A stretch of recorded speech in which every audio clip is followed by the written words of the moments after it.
Welcome into the Film Buffa podcast. Today, we're going to be discussing the new trailer for the upcoming Anthony Bourdain biopic called Simply and Rather Beautifully Tony.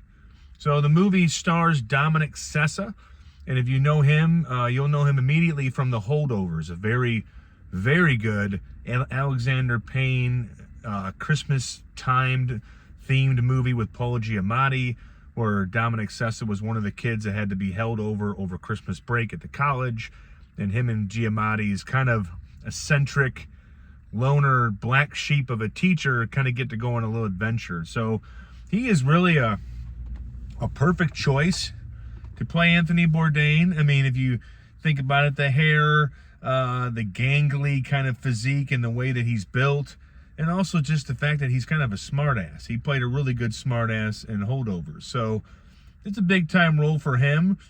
And A24, the studio, is doing it. If there's two indie darling studios right now, kind of like when Focus Features became a big deal 20, 30 years ago, it's Neon and it's A24. So when they're behind it, I mean, A24 was behind Warfare last year. They were behind the wrestling, the Von Erich movie, brother, that they're behind that. Civil War with Kirsten Dunst, the Alex Garland movie. So it's definitely Dave Johnson, a director I'm not really familiar with, but maybe he could be young. I'm not sure if he wrote the script. But everybody knows, I mean, Anthony Bourdain, it's hard not to know his story, bittersweet, the impact that he had on the world. I mean, he essentially transcended cultures and brought people together with words and food.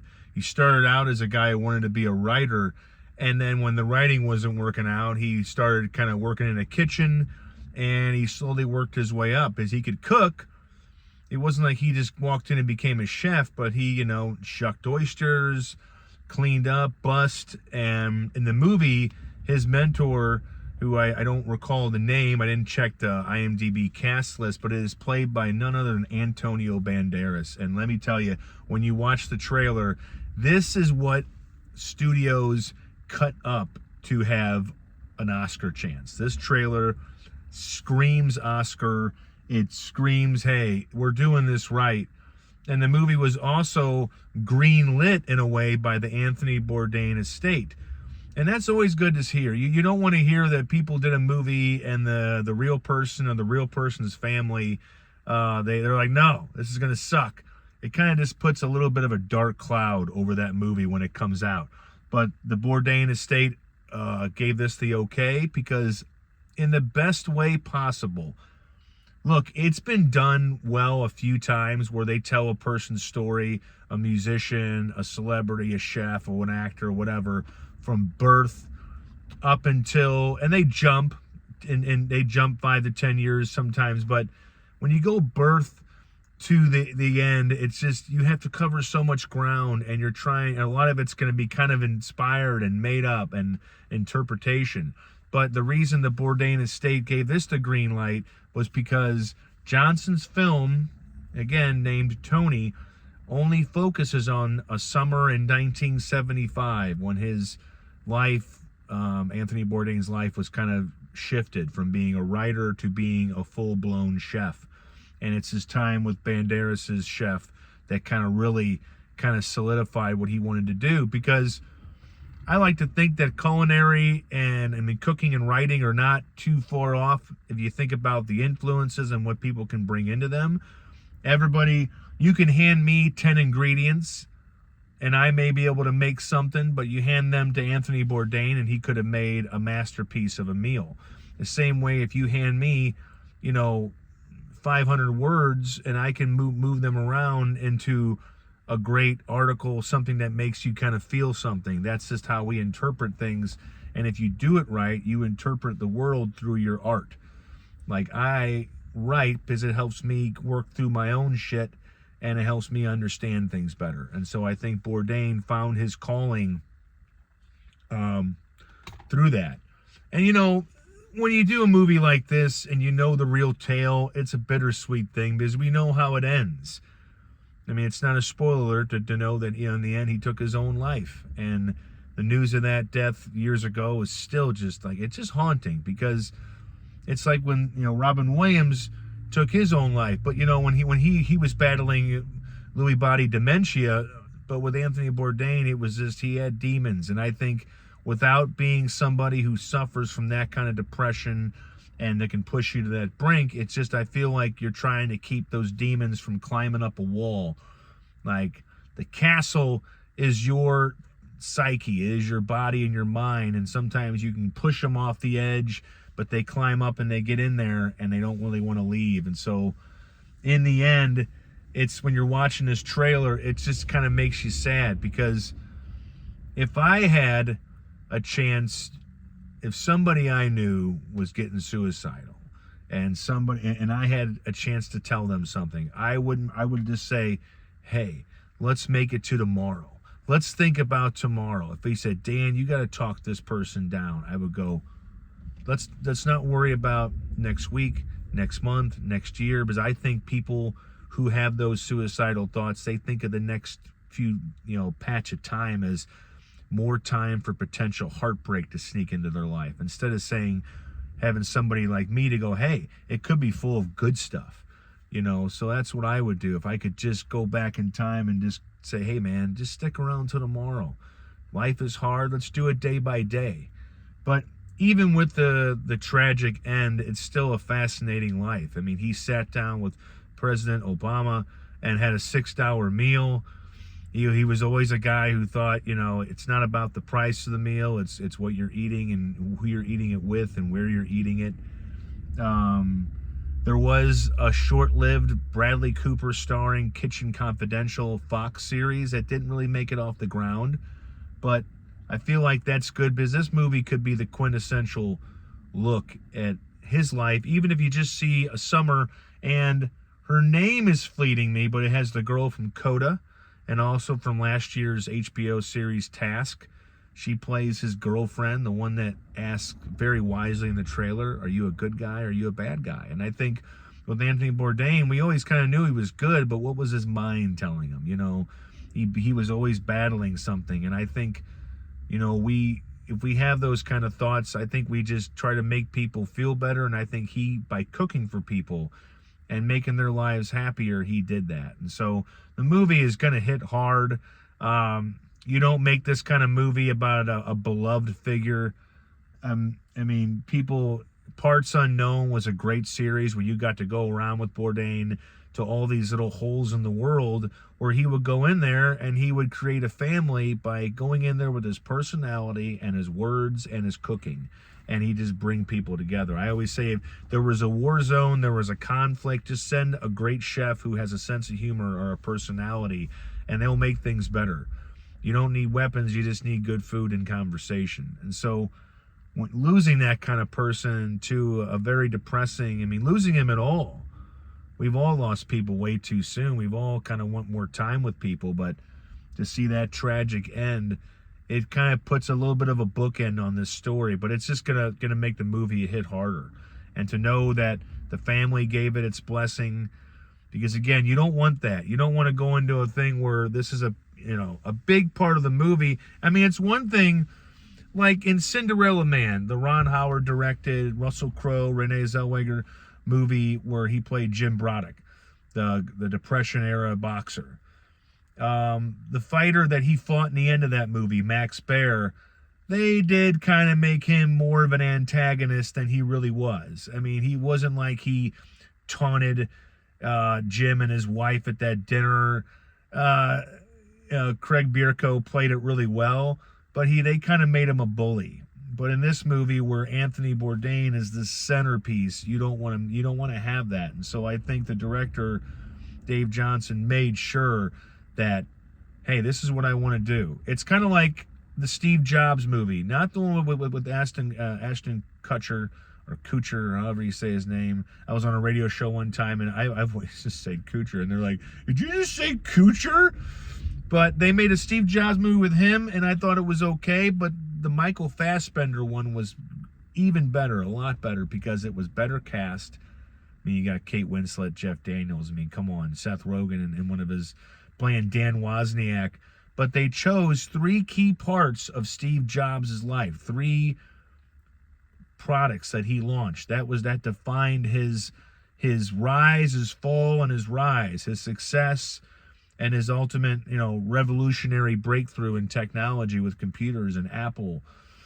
But with this one, they're doing that again. They're picking 1975. In the trailer, you can see they go by a movie theater, and it has Jaws on it, so that instantly marks the time. But by choosing a very instrumental part of his life, they can zero in on something. They can cast it very well to where they don't have to age actors or de-age them with some crazy moving technology. They can just have, this is the summer where things change. So that comes out later in the year. It sounds like, I didn't look at the release date. That's kind of like half-ass film critic I am. But I would say it comes out in the last quarter of the year where the awards movies are coming out. That's where A24 usually plants their big movies. But if it comes out sooner, it'll be even better. So definitely one to look forward to. The trailer is out there. It is starring Dominic Sessa and Antonio Banderas. And my goodness, the girl from Coda, if she was watching this, which she won't, she'd be like, "This is my damn name, you creep." But can't wait for that one, because I'll be honest, there are a lot of movies, trailers that come out, I watch them and I'm like, okay. This one I watched like 3 times this morning. Okay, I was on the truck route and I had finished a delivery and I was like, let me watch this trailer, because I've been waiting for this. And so it looks like they did it right. We'll see when the real thing comes out. A couple more news and notes. The great Henry Cavill is 43 years old today. I got 1 year on Henry, who is an 83 baby. Many cheers to the guy who should have played James Bond, even if Daniel Craig did it very well. The guy who deserved a better written Superman movie, especially a sequel, Man of Steel 2, instead of just going, hey, let's get Batman to fight him, which doesn't make any sense unless he's got a big old dagger of kryptonite. And of course, he's just great in everything. He's got a movie coming out on May 15th, written and directed by Guy Ritchie, with Jake Gyllenhaal, called In the Gray, where he just gets to, be Henry Cavill. The guy can just like speak and hit people, and that's all he has to really do. He can even inhabit the role made famous by Hugh Jackman, the Cavalrine in Deadpool and Wolverine. So many cheers to Henry. I know from watching his Instagram and his Facebook reels, he's going to make himself a monstrous ass steak, and he's probably going to make a video of it, and he's going to make it perfect. It's when the stars can become relatable. Oh, he barbecues too. I wonder if he's ever screwed up a steak before. But he'll definitely be having a day. And again, you can watch him in a movie I think that many people kind of forget about, Man from U.N.C.L.E. I think that's one of his best movies. He even made Armie Hammer look good, who usually sucks. But so you can watch that one tonight, or you can watch Man of Steel, which I just think shouldn't have gotten its own sequel. Oh man, there's so many good Henry movies. You can watch The Witcher, the first 2 seasons. But yeah, happy birthday, 43. I'm 44. I can't really measure up to Henry. He's just okay. If there's a man crush to have, it's definitely one to have on Henry Cavill. What else? My goodness. I just heard there's a new episode of The Bear. A special episode. So in the last season or the season before, there was a really quick image of Richie, played by Eben Moss Bachrach, I hope I'm saying his name right, and Mikey, played by the one and the only, my number one, my favorite, Jon Bernthal. They're on some kind of road trip, and there was a special episode released today on Hulu, which I'm going to go watch once I acquire Hulu again, and it's an episode called Gary. And it looks like the production shots, I think they're on a road trip. And that sounds like gravy, because a guy who likes Bernthal and loves the character that he plays on The Bear, even in kind of post-mortem where his character from the beginning of the series is dead, few people play Dead Man Walking better than Jon Bernthal. Wind River, you had, how many movies does he play a dead guy? Peanut Butter Falcon, The Bear. Jon Bernthal has been killed off in the story before the movie begins. It's going to be a good movie or show. So that came out today, which is just like gravy as the Bear fans wait for the 5th and final season, which is coming this year. I want to say if they do it like they've done before, it's going to come out in July.